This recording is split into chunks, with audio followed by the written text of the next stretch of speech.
I'm going to show you how to take the median of a set of numbers. In case you wanted to make a box and whisker plot, you would need to take the median, the upper quartile, and the lower quartile. And a quick way to do that is using the equal median function.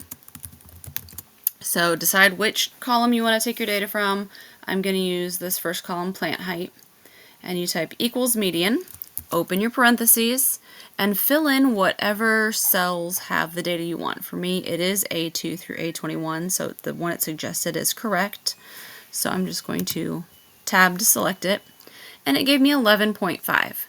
Now, when I'm looking at my data set, I don't have an 11.5. And the reason why that is because in this data set, there's no actual one number in the middle. Instead, there are two numbers in the middle of my data set, and I'm going to resort it to show you.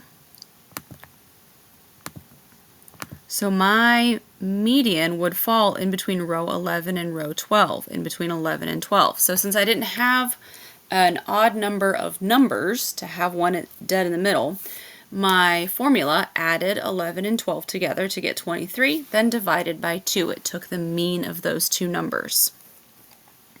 So there's my median of my first whole set of data.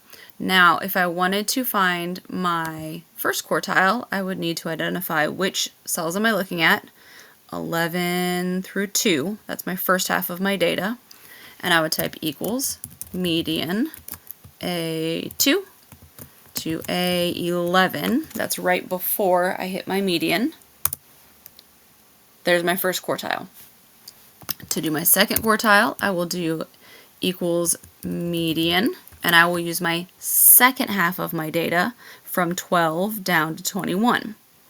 So A12 to A21.